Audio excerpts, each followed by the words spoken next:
everyone! Today I'll be showing you how to create this lovely crochet lavender sprig inspired by the lavender bush that's flowering right now in my backyard. This tutorial uses only a few simple and easy crochet stitches, so it's suitable for crochet lovers of all skill levels. In addition to going through the tutorial in this video, I'll also include the written pattern in the description box below. Let's get started. To create this lavender sprig, you'll need a crochet hook, mine is 3.75 millimeters, some kind of rod to provide support internally for the lavender. I'm going to get into this more in a second. You're going to need green yarn for the stem of the lavender, and then of course lavender colored yarn for the flowers. So the purpose of the rod is essentially just to use it as a stuffing to provide support for your sprig.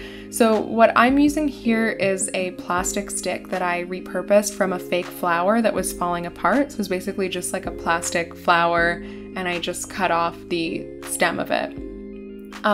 So I encourage you to look for something like this that you can just repurpose. So just from wandering around my house for a few minutes, I found some other possible options I could have used.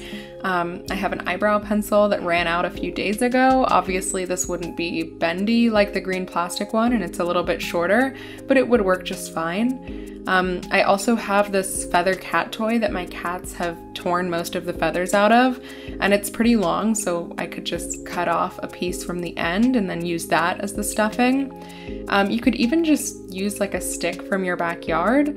Also like a small wooden rod or a pipe cleaner might work, but I challenge you to just look and see what you already have and try to repurpose stuff, because it's just gonna get covered up anyway, so there's really no need to buy something new.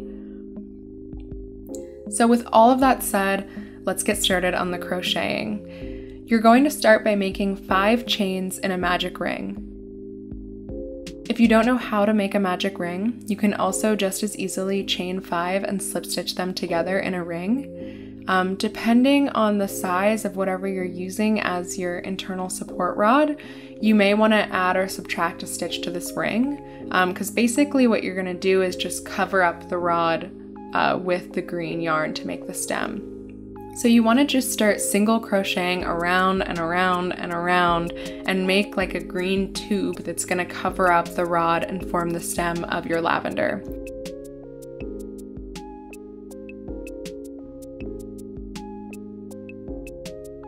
So at some point when I got a little bit up the ways, I just ended up putting the plastic rod into the tube because it helped give me a little bit more leverage for making the stitches. And I basically just kept going around until I reached the top of the rod. So once you're at the top, you want to enclose your support rod into the tube by slip stitching the gap at the top closed, and then just tying off the ends. So then you just clip your yarn and stuff the end into the tube to hide it. So now you just have your stem, which is basically just a crochet cover around whatever you used as your support rod. So now we'll move on to making the purple lavender flowers.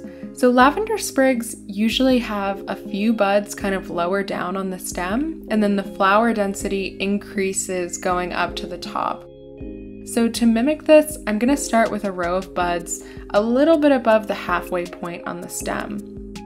So with your purple yarn, slip stitch into the stem. Then you'll want to chain 4 and slip stitch into the green bar directly next to where you first did your slip stitch. So to me, this was directly left of where I made my first slip stitch. And then depending on how big you want the buds to be, you could do a longer or shorter chain. I like to do 4 chains on the lower down buds and then switch to doing 5 chains when I get closer to the top. But what you want to do is basically just do this chain 4, slip stitch, chain 4, slip stitch the whole way around the tube.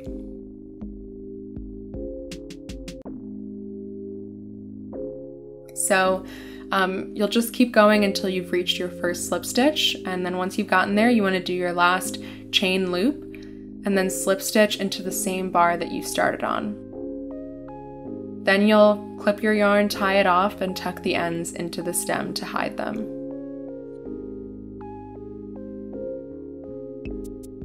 So you want to make another row just like this, about 2 rows up on the green stem. So just count 1, 2, and slip stitch in so that you have a little bit of a gap between your 2 rows of buds.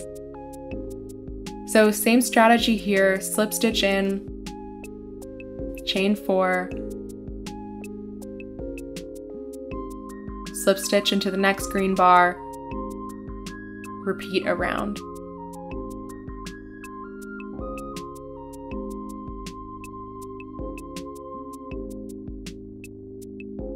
Once you've reached the first slip stitch, you want to tie off your ends, tuck them away.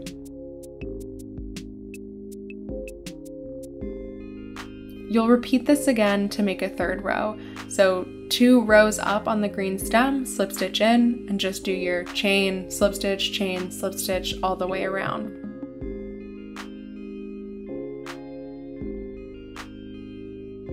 So after your 3rd row, the rows should now all be equally spaced on the stem, and at this point you want to start increasing the density of the rows of flowers around your stem. So for my 4th row, instead of skipping up 2 rows on the stem, I'm just going to make the next row of flowering buds in the stem row directly above the last row of flowers. This point is also where I started chaining 5 for each bud instead of 4. I like it because it makes the buds a little bit bigger, but do whatever you think looks best and what works best for your yarn. And since these flowering rows are much closer together, I actually don't have to tie off my yarn between them. I can just keep going around and around and around, chaining, slip stitch, chain, slip stitch until I've reached the top of the stem. You want to just keep making rows of flowers until you've reached the top of the stem, where you'll do one last row directly into the top of the stem. After you've finished all of your buds, you can tie off your yarn, tuck in the ends, and you're done.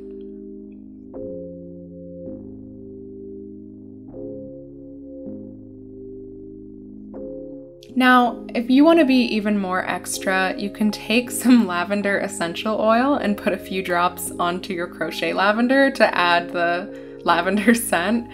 You want to be careful with this though. My lavender essential oil isn't actually clear, it's kind of like a yellowish brown color. So I tried to drop the oil inside of the stitches of the stem so that it wouldn't dye the yarn on the outside a different color. And a few drops of this goes a long way, so just a few drops, that'll do the trick. And I don't know, I think it adds a nice touch if you're giving this as a gift or if you're using it as decor around your home. It's just fun, and why not, you know? So there you have it, your very own crochet sprig of lavender. I really love this tutorial because it's so simple and easy, and it's a really cute way to pay homage to the beautiful lavender flower.